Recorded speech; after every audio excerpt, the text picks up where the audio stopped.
Hello everyone and welcome to my Y&R Insider 24 update channel. Jill Abbott and Nikki Newman argue over Kane. The events that transpired on The Young and the Restless. Phyllis is played by Michelle Stafford on The Young and the Restless. Phyllis spied Victor at society and commented on what a beautiful day it was. Victor invited a surprised Phyllis to join him. Phyllis made a joking comment, "I hope this means you're taking care of the bill." Victor said that he didn't understand why Phyllis would agree to conspire with the lowest of the low. Phyllis said she was insulted by Victor's characterization of her connection to Kane. She said she was giving Kane expertise and loyalty. Victor said blind loyalty can be dangerous. Phyllis said she was getting everything by working for Kane. In point of fact, the redhead asserted that she was already witnessing the events unfold.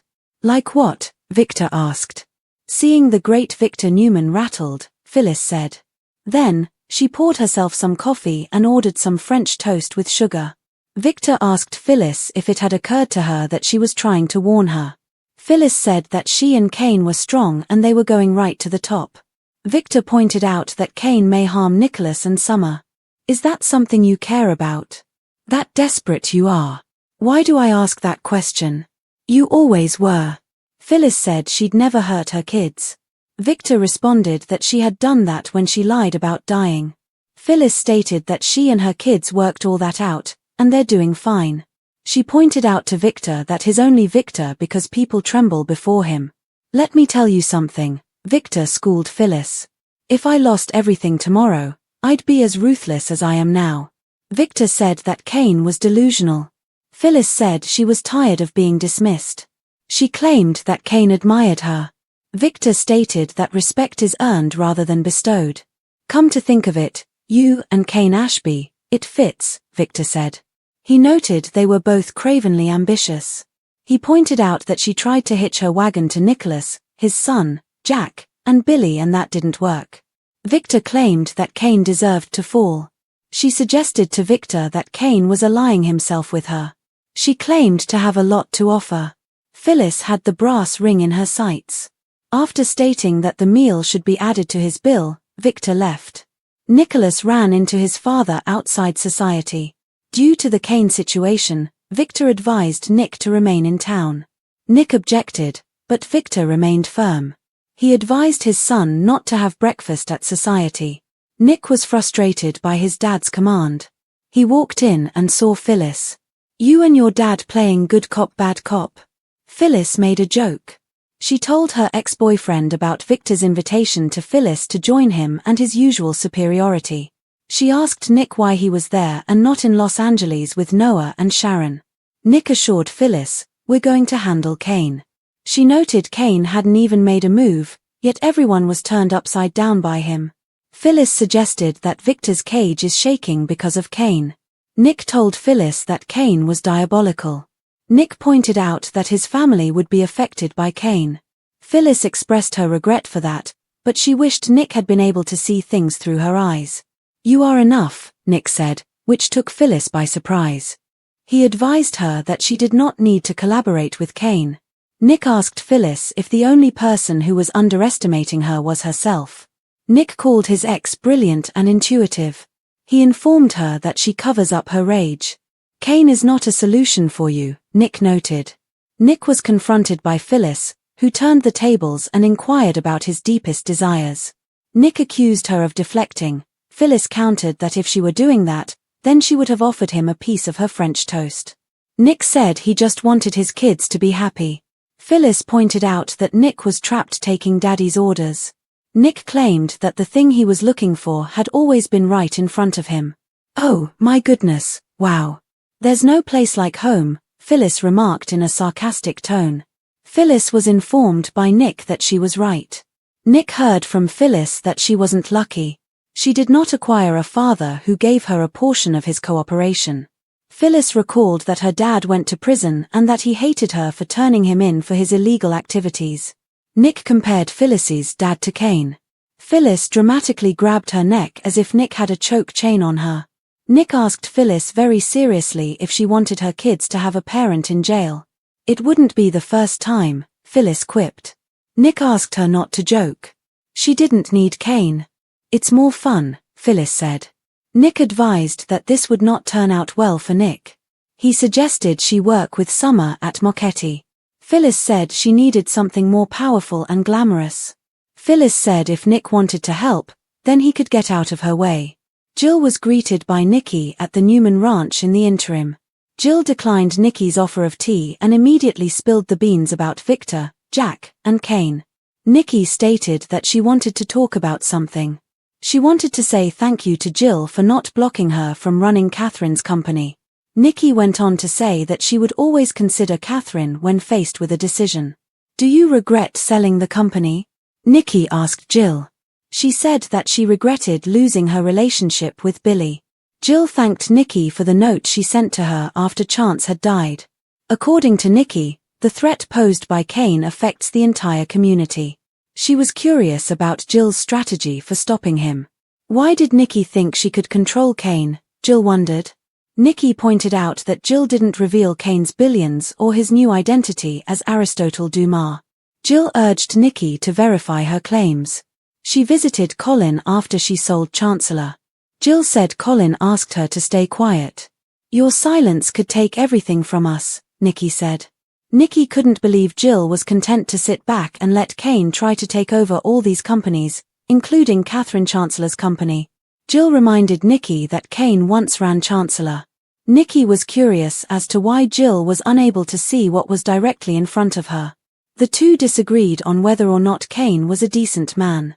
Nikki admitted that it must have been difficult for Jill to be with Billy and Kane, given their relationship. Jill realized that she made Billy feel the same way Catherine did. Nikki told Jill about Kay, she loved you very much. Jill stated that Kane is confused, struggling with the persona he created for Aristotle Dumas and losing his family.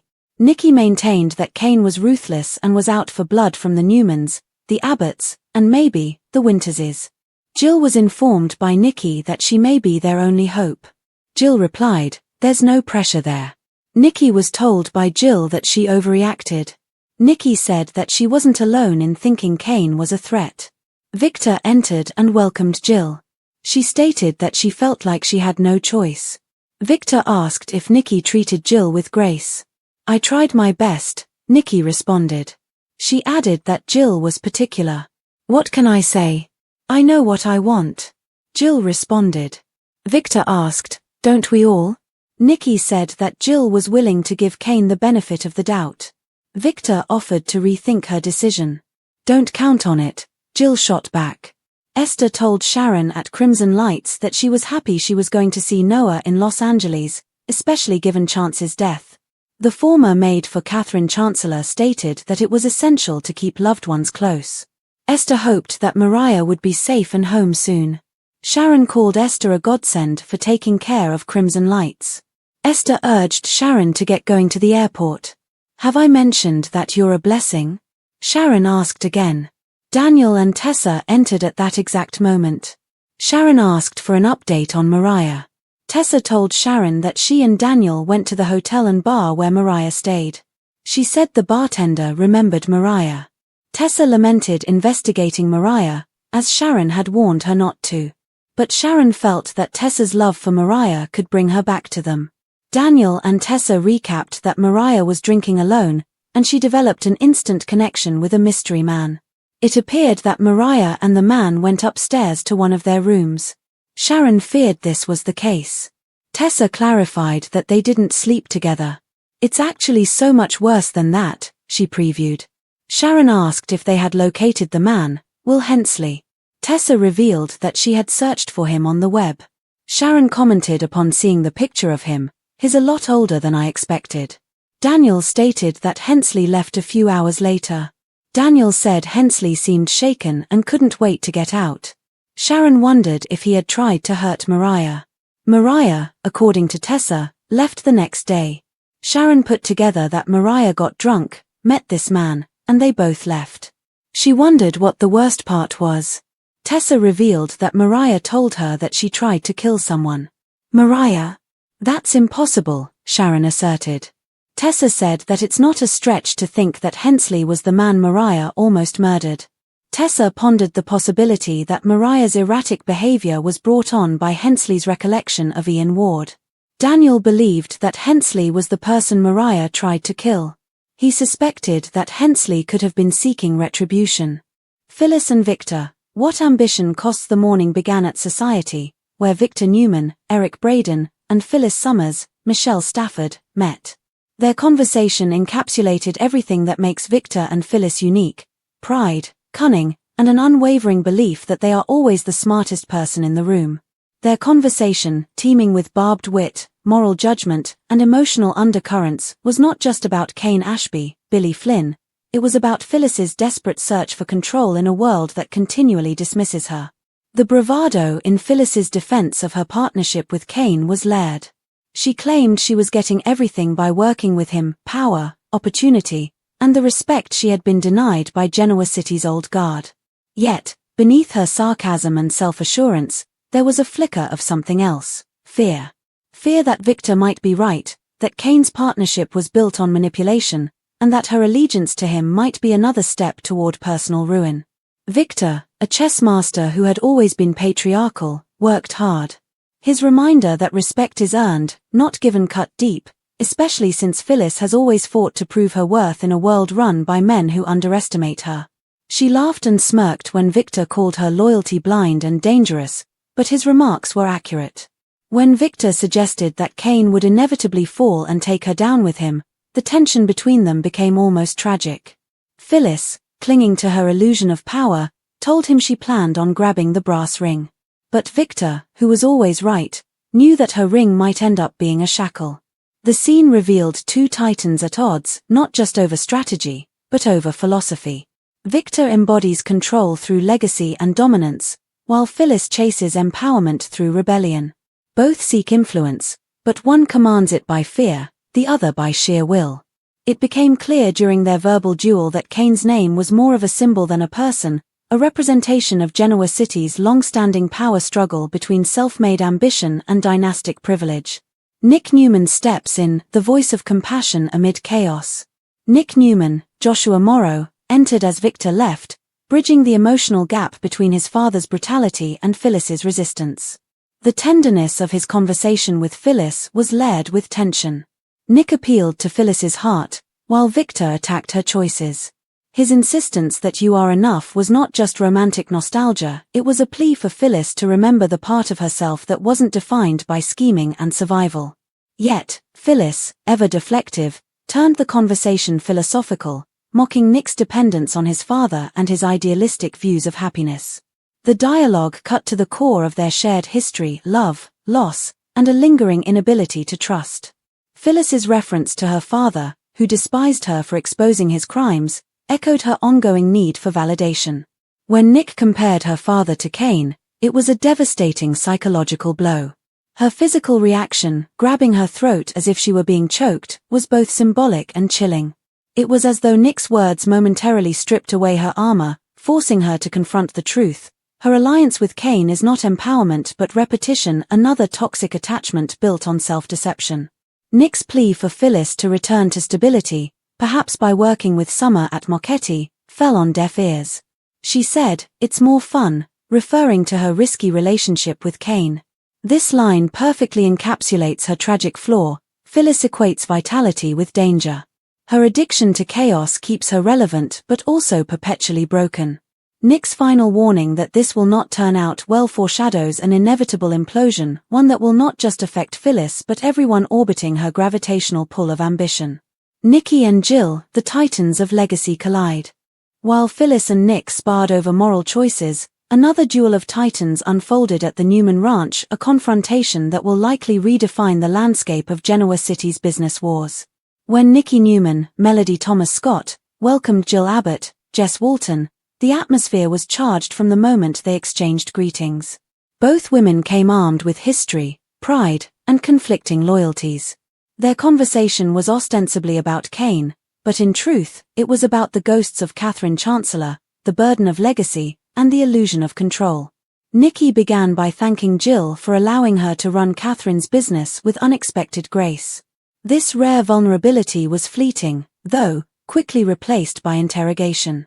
She accused Jill of silence and complicity in Kane's schemes, particularly in concealing his billions and his mysterious new persona as Aristotle Dumas. Nikki's accusation that Jill's silence could take everything from us hit a moral nerve, suggesting that Kane's shadow loomed not just over business empires but over the town's collective conscience. Jill, however, was not one to be morally cornered. She fired back, reminding Nikki that Kane once ran Chancellor Industries and that her silence stemmed not from malice but from emotional fatigue. Another layer of complexity was revealed by her visit to Colin, Kane's father. She felt a subtle guilt that she might not have been able to stop this downward spiral of deceit. For Jill, Kane represents both maternal regret and romantic nostalgia, a connection to Billy and a painful reminder of the men she's loved and lost to ambition. As Nikki pressed harder, accusing Kane of ruthlessness and predicting his vengeance against the Newmans, the Abbotts, and the Winters family, Jill bristled at the suggestion that she had become morally blind. Their verbal sparring reached its peak when Nikki called Jill the last hope for stopping Kane. "No pressure there," Jill quipped, her sarcasm a thin veil over genuine unease. Jill is aware, despite her bravado, that Catherine Chancellor's achievements and the things she once fought for could be destroyed by Kane's ambitions. When Victor entered, the dynamic shifted again, a triangle of power, ego, and manipulation. Jill and Victor's exchanges were biting, with mutual disdain simmering beneath polite civility. Nikki's attempt to mediate failed, revealing that while Victor and Jill share a ruthless streak, their motivations are irreconcilable. Victor thrives on conquest, Jill on legacy. Nikki, caught between them, represents the conscience neither of them wants but both secretly need. Sharon, Esther, and Tessa, the emotional undercurrent. While the titans of industry clashed over power, a quieter, more emotional story unfolded at Crimson Lights, grounding the episode in heart and humanity. Sharon Newman, Sharon Case, preparing to visit Noah in Los Angeles, shared a poignant exchange with Esther Valentine, Kate Linder. A tender contrast to the corporate wars that dominated the remainder of the episode was their conversation, which was filled with grief, gratitude, and maternal love. Esther's mention of Chance's death and her concern for Mariah highlighted how the young and the restless excels at weaving emotional loss into the larger tapestry of generational storytelling. Tessa, Kate Fairbanks, and Daniel's arrival shifted the tone from nostalgia to suspense. A startling subplot about their investigation into Mariah's disappearance that was tinged with guilt, love, and psychological trauma was introduced. The revelation that Mariah had confessed to attempting to kill someone stunned Sharon and the audience alike. The suggestion that the mysterious man, Will Hensley, might have triggered suppressed memories of Ian Ward deepened the mystery and added psychological depth to Mariah's fragile state. This subplot worked on two levels. First, it echoed the show's recurring theme of the past haunting the present, much like Nikki's alcoholism, Phyllis's obsession with validation, or Victor's unrelenting control. Second, it paralleled the central storyline's moral question: when does loyalty turn into complicity? Just as Jill's silence may have empowered Kane, Tessa's love for Mariah may blind her to darker truths. In Genoa City, even love, especially love, can be dangerous. Thematic resonance, legacy, power, and female agency. At its core, this episode of The Young and the Restless was a masterclass in exploring female agency within systems of patriarchal power. Phyllis, Nikki, and Jill, three women who have persevered through decades of betrayal, scandal, and loss, each express a distinct response to the same existential question: how do women maintain control in a world designed to diminish them? Phyllis seeks control through rebellion, aligning with men like Kane who mirror her darker instincts. Using morality and manipulation, Nikki maintains a delicate balance between Victor's dominance and her own subtle influence. Jill clings to legacy, navigating between nostalgia for the past and fear of irrelevance. Their conflicts are not simply personal, they are generational. Each woman is fighting to prove that she still matters in a town that constantly reinvents its power structure. And Kane, who cannot be seen but is always there, becomes the catalyst that forces each of them to confront their weaknesses. Conclusion: the calm before the storm. As the episode closed, Genoa City felt like a pressure cooker ready to explode. Phyllis's flirtation with self-destruction, Nick's moral frustration, Nikki's fear, Jill's defensiveness, and Sharon's maternal panic all converged into one overwhelming truth. Cain Ashby has become the spark threatening to ignite the entire town. His rise under the alias Aristotle Dumas is not merely a plot twist, it's a mirror reflecting the town's corruption and hypocrisy. The brilliance of this script lies in its interwoven layers, personal, political, and psychological. It reminds viewers that in The Young and the Restless, battles are rarely about what they seem. Every argument hides an old wound, every alliance masks a betrayal, and every act of love carries the shadow of regret. Nikki and Jill's sparring was not just about Cain, it was about what Catherine Chancellor's legacy truly means in an age where loyalty is currency and power is poison. And as Victor watches from the sidelines, manipulating outcomes as always, one thing becomes certain: Genoa City's queens are preparing for war, and this time, the throne may not survive the battle.